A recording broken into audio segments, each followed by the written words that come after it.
Welcome back to Country Conversations. My name is Joey, and as always, I'm joined by... Hey man, it's Chris over here tonight. What's going on tonight, Joey? Man, not a whole lot. Just been hanging out with the fam, but I'm stoked we've got a special guest on tonight. We We have do. It's gonna up be and another coming. good one. Yeah, it's gonna be fun, man. We've got an up and coming country artist, Lecade, on the show tonight, guys. Lecade, how you doing, man? I'm doing good, man. How you boys doing tonight? Doing good, man. We appreciate you taking the time to sit down and chat with us. Oh, it's no problem, man. Pleasure. It's a pleasure to be on here with you boys tonight. Heck yeah, appreciate it. We're going to go hop right into it, man. You're an up-and-coming country artist. You've had some pretty good success here with some of the music you've been putting out, and we love to see that. But I know kind of in your past you dabbled into some like hip-hop, rap type stuff. So could you talk to us about what made you decide to kind of switch over to country, or is that the route you're going, or are you kind of keeping your avenues open to just whatever creatively that you want to do? Honestly, I think for right now, the country music, the opportunity in country music right now for me, it's there. It's made itself known. So I think we're just gonna pursue that for right now. But I definitely had a lot of fun doing it in hip hop and rap, and it definitely gave me a good foundation. Helped me get to where I am with country music today. If I wouldn't have done that, I don't feel like I'd be the same artist. Yeah, absolutely. When you're dealing with multiple genres, which that's commonplace now. Back when I was growing up, it was you stuck in your lane, but now it's everybody's just going with what inspired you and kind of what where you're led. I mean, do you feel like when you're writing lyrics and writing songs, can you tell like, oh, this is kind of in this lane, and then maybe I'm going in this lane for that, or lyrics like, how does that usually work? Dude, for sure. I got a new song coming out September 7th called Slow, and when I was making that song, if I would have just dropped the accent, it could have been a pop song, Yeah. a hip hop song. So definitely, there's times I think about that kind of stuff, but I'm like, okay, but what phrases can I use, and what way can I say this? What way can I flow on it to make it have like more of that country feel to it, that new country feel to it? When I get into those type situations, usually with the writing process, though, like as far as that goes, is the best way I know how to explain it to you is I don't actually write songs. So what I do is I record from home. I've been recording from home for about 4 years, and so I'll load the instrumental up, and I'll sit there and I'll hum until I find a melody. I'll think of words for the melody, and then the first thing I think of, I just lay it down, and then I'll pause it, and then I'll sit there and listen to it, think of something else to say, put it down, pause it, and I'll keep going until the whole song's done. Oh, that's So, awesome. yeah, it's really, it really makes writing, or I guess you could call it writing. I guess it's still technically writing, but Oh yeah, it no, it's does still make writing. writing interesting. Yeah, it makes writing definitely interesting because, you never know what you're going to get. It really just depends how I'm feeling at the moment. Yeah. Do you have kind of a group of guys that you write with? Do you write alone, or do you have people that help you? What's that process usually like? So right now, I've actually only had 2 tracks. 3 tracks where I had co-writers on. So I'm trying to get into that what would be the word, into that little club, I guess, into those little writing clubs. Yeah. Because I've noticed that a lot of writers, they stick to their little cliques. Like you see a bunch of writers writing with the same guys for the same people. And Oh, yeah. I'm trying. Yeah, That's for what I'm sure. trying to get into right now. And but yeah, so we actually had 3 songs. So No Good, I actually had which is my first country song that I put out. We had a co-writer on that. His name's Vincent Mason. He's Nashville based, really talented guy. I'd probably should go check him out. And then for Going Hard, I actually had help from him again and another guy named Jack Hummel. But that was really interesting because he actually helped write Wild as Her by Corey Kent. Oh, okay. Oh, That's one of your yeah. favorites, Joey. That's a good one. Yeah, I was able to meet him through Vincent, and then the other song that we had a co-writer on was a song called "Burning It Down" on my album. I had 2 buddies from my hometown. They were both rappers. Actually, helped me write that as well. Oh, that's cool, man. I know you talked about kind of jumping in with some of the groups of songwriters, but I mean, I'm sure that's a good way to connect, and I'm sure that would be beneficial. But also, kind of doing your own thing and writing alone or with different people kind of keeps your sound separate from everybody else's. Just kind of keeps it unique. That's why in the beginning I really didn't want to write with anybody else. In the beginning, I had help from Vincent on that first record, but he just offered, and I was like, oh, why not? Let's make a friend in this business. But that was one of my fears going into it, because I'm like, I don't like to tell people no. So if we're writing and somebody lays down an idea that I don't feel is me, or I just don't like in general, and they're excited about it, I don't want to tell them no. I don't want to be like, yeah, that sucks. So it's for sure. It's hard, definitely, for sure. So I usually keep to myself, but that's just something that I've been trying to get out of here lately, because it's good to go out and collaborate with other people. It can get really frustrating writing on your own sometimes. So yeah, most definitely, man. For sure. So speaking of just like collabing and trying to find that clique or group, have you made many trips to Nashville to record or play any acoustic rounds, writers rounds, anything like that just yet? So I actually made my first trip in when was it? It would have been April when I made my first trip. April or May. First time ever going to Nashville, and I did get a chance to swing by Adam Leeds' studio in Nashville. We recorded a song called Sober in Nashville there. It hasn't come out yet. I haven't teased it yet. So that was the first time I actually ever went in a real studio. And then the second time I went to Nashville was whenever we did our second studio session. So we did that with a guy. We actually didn't do it in Nashville. We actually left Nashville and went to Kentucky, right on the Kentucky border. I can't remember the name of the town. It was Bowling Green, Kentucky, maybe. Yeah, that sounds right. The name of it? Yeah, maybe. I'm in sure. Ohio, close to Cincinnati, so I think I know what you're talking about. Yeah. Yeah. So we went there to a little studio there. I can't remember the name of it for the life of me. They were super nice there, though. That was my second time, but then the third time that I came to Nashville, which was this past time that I've gone, we actually did my first live show ever on the rooftop of the Morris Building, where my manager lives. It was me and four other guys.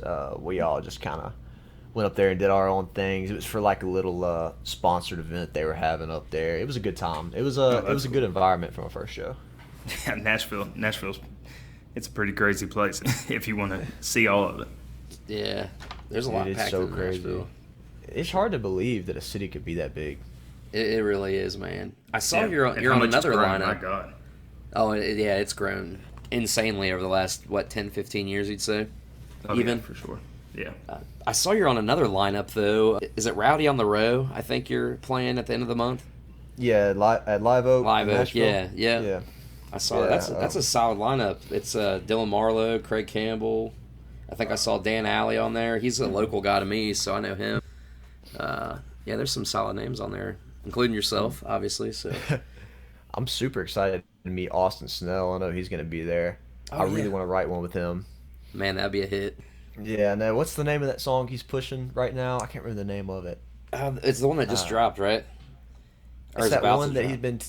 It's that one that he's been teasing, and it's like, don't mind them bottles on the shelf or them pills on the floor. You know what I'm talking about? I know exactly. I know. I cannot think of the title, but yeah, man, I know exactly what you're talking about. Yeah, I guess dropping September 17th. Me and him could definitely do something crazy together. I hope we get to write with him one day. Oh, dude, that'd be sick. That'd be sick for sure. Yeah, for sure. Bailey was supposed to be there. Oh, was he? Bailey was supposed to be there from what I was told, but he had something come up. I think he's actually playing in Starkville on the 25th. So. Oh, nice. You guys are, I wouldn't say you're exactly similar, but you guys have similar styles, I feel like. In a good way. I think it's just the hair. Honestly. It is the hair for sure. And I think it's emotional music that you can feel too. You guys both have that heartstring type music, you know what I mean? Where, I don't know. Yeah, for sure. You can feel the heartbreak in it. So, I mean, it's not the same. I wouldn't even say it's that close, but I think that's what people are gravitating to now, man. There's been a big shift in country music where lyricism and emotion is coming back, and I think that's huge. So, I mean, for sure. Some of these new country songs are just brutal on the heart, man. I remember when Flower Shops came out by Ernest and Wallen, dude, Yeah. that song really hit home. I was really impressed with that. Yeah, I love what Yeah, that was, they're doing. you love man. that one, Joey. Yeah, that was like one of my. Yeah, I know it came out on the last day of the year last year, but that was like, I think was that my top song last year, close to it. It was either your top or second on song our, of on last our year. Yeah, for 2021 roundup. It Yeah. made the top for sure. But sure. Who else that's kind of making waves right now? Are you digging? Who else are you enjoying his music? Um, he's been big for a while, but I'm kind of I wasn't always into him, but I'm kind of really getting into Hardy. I wasn't always a Hardy fan, but I'm really getting into Hardy. I'm really getting into Co again. That song Creeps that he's putting out, it's gonna be nice. I've also been watching just because you said his name on that flyer.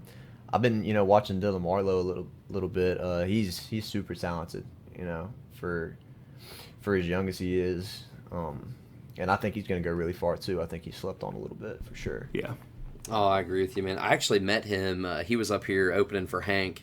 Was that earlier this month? No, it was in July. It was right before that festival July. we went to. Yeah. But super nice guy. It was kind of funny how we met. He was walking around by the like I don't even know what you call it, but the foyer area of the venue, and walked by the merch table. And I just happened to notice him. Said hey to him. We talked for a couple minutes, but. He put on a heck of a show as an opener for Hank. I mean, I agree with you 100%. He's super slept on. He's a hell of a writer, too. He wrote Last Night Lonely for Party, that Party just cut this year. So yeah, Really? Yeah, he wrote on that. Yeah. Gosh, there's another one. I can't think of it. But, I mean, even his songs are good, too. I mean, he's just a good artist as well. But For sure. that's awesome, man. So did you, I know you're from Baton Rouge, right? I was That's where you grew up, born or- in Baton Rouge. So I was born in Baton Rouge, and then up until I live in Mississippi right now, but up until I was about 16, we was just constantly moving back and forth between Louisiana and Mississippi. I gotcha. Did you grow up listening to country music? I did. So my dad, is a big influence for the country, the country music I've been making. He actually played in a couple bands when he was younger. He's been playing country music his whole life. He's 50. He's 50 now. He's been playing since he was in his mid-20s. It's definitely a big influence. He made sure I knew the classics as a kid. Yeah, but I would say him. And nothing major. Just playing dive bars and just local events and stuff. But yeah, he definitely made sure it was a part of my life for sure. That's fantastic, man. So, I mean, you've had some pretty big success here lately with, I know you put the country album out this year, and I do want to talk about that a little bit. So, when I first, discovered you and talked with your manager and everything, I went and checked out your TikTok and your social media and stuff, and I think it was a pinned video on your TikTok maybe at the time. I don't know if it still is or not, but it was that you were, messing around jokingly to put out a country album or something. But it's fire. So, was it really a joke, or was it just kind of your way to hype up the segue to pursuing country music? No, dude, it was genuinely 100% a joke. People would tell me all the time, at school and stuff, because I just graduated the year before this year, so I graduated 2021. Okay. So when I was in school, people would always tell me, they're like, because I was a rapper, I was a SoundCloud rapper at school. So everybody was always like, "Oh, Cade, you got to make a country song. That'd be so funny. That'd be so funny if you made a country song." Because, I mean, people knew that I could sing, decently sing. And, I guess that's where they got the idea that I should do it. And they knew I was a pretty good writer. So one night, and I think I was still in high school when I did it. One night, I was literally just thumping through YouTube. Had a couple Millers. And I found that the beat for the instrumental for No Good on YouTube, somebody had uploaded it, and it was labeled as Chris Stapleton type beat, and I was like, huh. I bet I can make something of this. So I put it in there, and I made the song or whatever, and I'd only made the chorus and then that first verse, and I was like, yep, it's pretty fire. And then just didn't think of it for 6 months. And then after I had graduated, I had brought my recording equipment to a buddy's house who also made music. So we're sitting there, and we're just drinking, cutting up, having a good time. Yeah. And I pulled my phone out, and I hadn't even been posting on TikTok. I was so lazy with TikTok, and I was like, you know, it would be really, really funny to post this so my friends could laugh at it. But what if it blows up? And I'm like, it's not gonna blow up. It's 2 in the morning. So I post it, and I wake up, and it's like 100-something thousand views, and everybody's like, if you don't drop this right now, and I'm like, oh my god, I have to drop it. So I was lying about the country album and everything. Like, I didn't even have any. That was the only thing I had, and it wasn't even done. So I went home. That's when I got in contact with Vincent Mason, and he helped me finish the second verse. And we got it out there, and then I'm like, okay, well, I have to drop this country album now. I don't look like a liar. So I made that whole album in a week. Man, that's crazy. Oh man, that's crazy. And people like it. I mean, it started out as like a joke between you and your buddies at school. Now it's what people want. And people, I mean, I check out your socials and stuff, and people you're a genius at marketing yourself, first off, with TikTok and everything. Just the way you tease the little verses and everything. And I'm always looking through the comments, and people are like, you gotta drop this, you gotta drop this, you gotta drop this, when is this dropping? Is this out yet? Blah, blah, blah, blah, blah. I'm like, man, they're loving it. And your growth on there has been pretty astronomical, even in the past couple months, it seems like. Yeah, we've actually in the past, since I posted No Good in April, I mean, we've went up, like 50,000 followers, which, is pretty, I feel like it's pretty good. Yeah. I was looking to do a little bit better, but, I'm taking what I can get. Oh, for sure. You don't want to blow up too fast, though, on TikTok. Organic growth is good because those are the people you're going to retain and are going to listen to your music, buy your music, and all that good stuff. So. Oh, for sure. I have a killer fan base, dude. Shout out to my fan base. They're loyal as hell, man. For sure. Speaking of, so how have your, hip-hop and rap fans adjusted, so to speak, to the country music? Are they digging it, or have you got any feedback from any of your OG fans? Or honestly, they're digging it, and I was shocked. And, the underground hip hop and rap world is the same as the country, so there's little cliques and stuff, like I was telling you about before. And I wasn't ever too big, at my highest point I had around 250,000 monthly listeners on Spotify. And that was really only because of a song that I had featured on with a friend of mine that had blew up, but it more so blew him up than me. So I got a little bit of clout from that on the back end. But, when I started doing country, I mean, they thought it was fire. I mean, I had fans DMing me yo, I don't know why you did this, but this is good. And I don't listen to country music, but this is good. And I'm like, yeah, I appreciate you. And it was crazy because all, I guess I'll refer to them as the big dogs. All the big dogs, the guys in that community that were, getting signed and getting their blue checks and, really popping off that I always wanted to work with, they started DMing me over my country music, and they were like, yo, that country stuff you're doing, it's crazy, and I see you popping on TikTok, how are you doing that? And I'm like, wow. This is, it got me a lot of good attention, and everybody perceived it really well, and honestly, I don't really think I lost any fans. That's awesome, man. Just a straight gain. Yeah Amazing. Are you looking to move, or are you just going to stay where you are? What do you think the next play is? Right now, I want to stay where I am. I'm pretty comfortable at home. I'm just, I got a lot of friends here. Yeah. Family. So, I don't want to get off too far. Most of my family actually lives down south of me in Baton Rouge. So, I mean, they're about 2 hours south. So, if I move up to Nashville, then, that puts me 10, 11 hours away from my family. So, it's yeah, that's far. Yeah.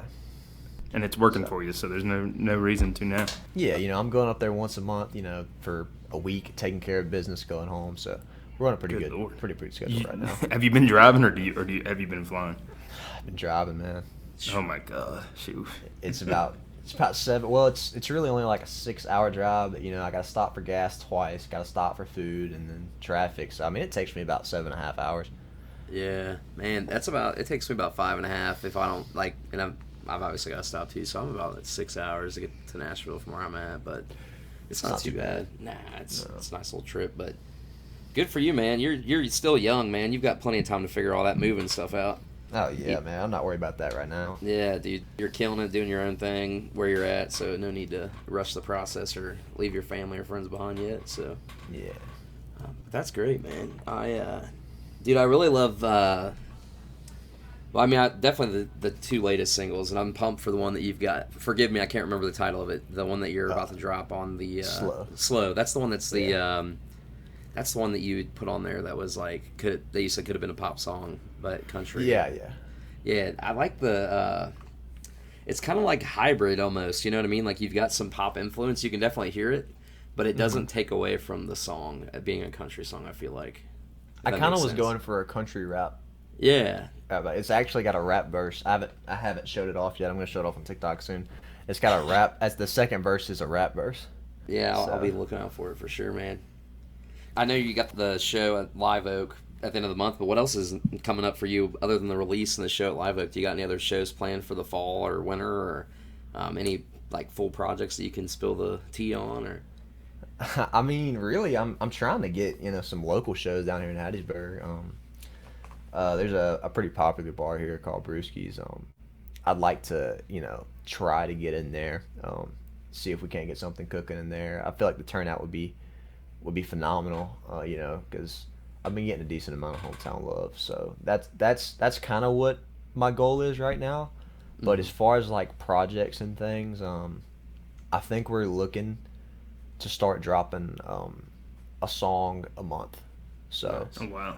yeah, so I mean, trying to get, what is it, August. So I mean, we're trying to get 3 or 4 more out for the end of the year. Just grind it out, man. Get as much content out there as we can. That's really what I'm focused on. For sure, man. That's awesome. Obviously, you're young in this country career, but you're having some quick success, which is great, man. We love it. But I'm just thinking, like, where do you see yourself, or what are your goals for the next 5 years as far as your country music career? 5 years? If you even have looked that far yet, I'm just curious. I haven't, but I can spitball. Sure. I mean, I'd definitely like to find somewhere outside of Mississippi, to settle down. I'd like to potentially look about, signing a record deal and all that jazz. And I for sure want to still be making music. Like, I want to stick to this. I don't want to just be a fad for me. And because I would feel guilty, if I didn't hustle at this for the next 5 years. Because it's like right now, like, I'm in a position that most people like try to get their whole lives, and it's like I would feel guilty if I backed out, because I've only been doing this for 6 months. So I'm like blessed to be in this position, and but yeah, try to see about a label deal. Get out of Mississippi. Want to play at a stadium. Gotta be playing at stadiums in 5 years, surely. Heck yeah, man. We gotta cross that off the bucket list, and I'd like to get. I feel like I can pump out about 3 albums in 5 years. Like high quality albums, like 20 songs. Heck yeah, man. That's awesome. That's crazy, man. That's some like Zach Bryan stuff right there. Oh yeah. That man's cranking it out. My God. 34 song album, and then he came with like an 8 song EP like the week after. Yeah, which and he's already teasing more music. More. Which technically, I think 7 songs is an album technically. Like, so he called it an EP, but that's, for some folks, that's an album. Like, and traditionally, back in the day, 10 songs on a CD, that was a record. It's crazy how streaming has changed things, though. Oh, definitely, dude. The world is nuts now. The music world is nuts now, dude. It is. Sure. I did have a question. Like, when you were first starting, and even now, like, what's the process to get set up on all the different streaming platforms and to load your stuff? Like, I mean, I'm sure now that's super easy, but like when you first started, was it like easy to figure out, hard to figure out? I mean, what was that process like? I mean, when I first started making music, basically what I did was I would just upload it on YouTube, because I wasn't sure of how to go out about all that. I was under the impression that you had to be, signed to a record label to get your music out to platforms. And so what I would do was, when I first started rapping, is I would actually I would go in my mom's car, right, and I would get 2 phones. Like, I would get her phone and my phone, and I was about 14. So I would get her phone and my phone, and I would play like a rap beat over the speaker with her phone on the Bluetooth, and I'd take my phone, and then like go to the voice memos, and then like record myself rapping over the beat in the car, and I would just upload it to YouTube. But now, now the way I upload is I use a platform called Video. You know, I've made a connection with the head guy over there. His name's Greg. Pretty nice guy. Talked to him a few times. You know, it's pretty easy. I don't know if you guys know anything about the process or not, but we just get that file, grab the cover art, and you know, we just upload it to their website, and they pretty much just take care of everything. I mean, it takes me like 5 or 6 clicks, and we set a date, and we're just good to go. That's kind of similar to what I do on our end. Like, I just have a hosting platform that I just edit up the file, get it, you know, how we want it, click a couple of times, and boom, it's everywhere. It's crazy, exactly. Man. Like, now it does take about, I mean, you know, you can't just upload it and then it come out that day. You know, it takes a minimum of 2 weeks. Okay. So, you know, you kind of got to like pre-plan a little bit. Sure. But you know, that's why those fans get so mad, because it's like, you know, like you're like, oh, you gotta drop this now. Like, we don't want to hear it anymore because you didn't drop it the day you teased it. We don't want to hear it anymore. And I'm like, okay, but like, you know, we have to wait. So us as artists, the way it works is you usually do like a 5 to 7 week campaign period. My fans are lucky. I drop in like 2 weeks. I drop in the bare minimum time. They're lucky, but you know, bigger guys. So because you know it's like a minimum, and it depends on the platform. Some platforms it's a minimum of 4 weeks.